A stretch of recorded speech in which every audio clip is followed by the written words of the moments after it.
Assalamualaikum warahmatullahi wabarakatuh. Baik, di video kali ini saya akan membahas tentang uji normalitas data pretest dan posttest pada kelas kontrol dan kelas eksperimen. Di sini saya sudah punya data pretest posttest dari kelas kontrol dan kelas eksperimen, yang dimana berjumlah sebanyak 20 data. Oke, langsung saja kita masuk ke SPSS-nya. Yang pertama kita klik di sini yaitu variable view.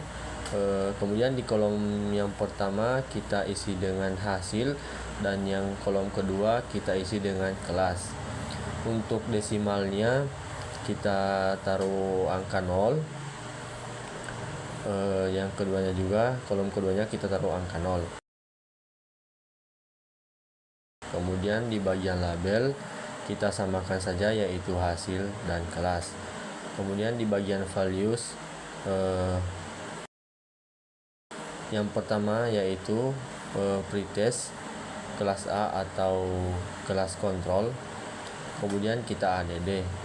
Selanjutnya untuk yang value yang kedua yaitu data posttest kelas A, yaitu kelas kontrol. Kemudian kita add juga. Selanjutnya untuk value yang ketiga yaitu pretest dari kelas B atau kelas eksperimen, kita add. Dan yang terakhir yaitu value yang keempat untuk posttest kelas B atau kelas eksperimen. Nah, kalau sudah kita klik OK, kemudian kita langsung masuk ke kita masuk ke Excel. Kita copy datanya. Yang pertama untuk value 1 yaitu kelas pretest dari kelas kontrol, kita paste di sini. Kemudian kita masukkan untuk labelnya. Selanjutnya kita masukkan untuk data yang kedua yaitu posttest dari kelas kontrol, kita paste di bawahnya. Kemudian kita masukkan labelnya. Kemudian selanjutnya untuk pretest kelas eksperimen kita taruh di bawahnya. Kemudian kita kasih labelnya. Dan yang terakhir yaitu untuk posttest dari kelas eksperimen, kita paste di bawahnya. Kita kasih labelnya. Nah, kalau sudah begini, selanjutnya kita copy, lalu kita masuk ke SPSS-nya.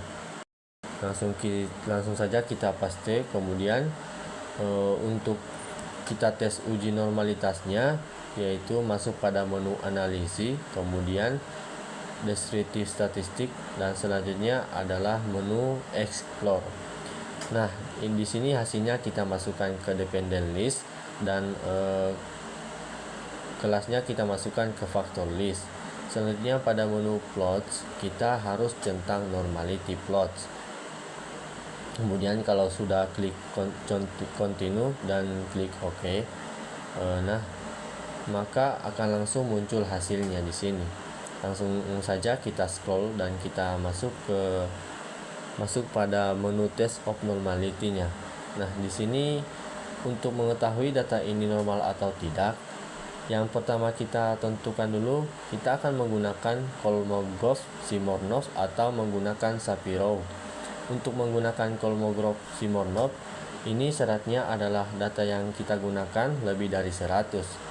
Akan tetapi untuk Shapirov-Wilk ini data yang kita gunakan adalah kurang dari 100. Nah, di sini data kita masing-masing variabelnya hanya berjumlah sebanyak 20. Maka dari itu yang kita gunakan adalah uji normalitas dengan Shapirov-Wilk. Nah, caranya untuk menguji data tersebut normal atau tidak, rumusnya adalah ketika nilai sigmoid ini lebih besar dari 0,5, maka data tersebut bersifat normal. Dan ketika data nilai sigmoid kurang dari 0,5, maka data tersebut tidak normal. Nah, pada data yang saya gunakan ini, pada kelas pretest A, kelas kontrol, nilai sigmoidnya 0,032, maka nilai ini kurang dari 0,5.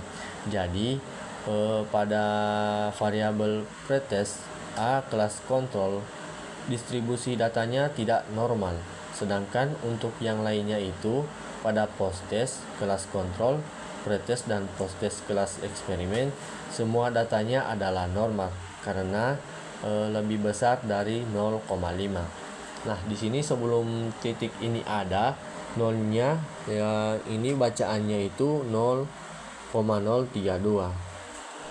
Baik, mungkin hanya itu dari saya mengenai penjelasan materi uji normalitas data pretest dan posttest pada kelas kontrol dan eksperimen dengan menggunakan SPSS.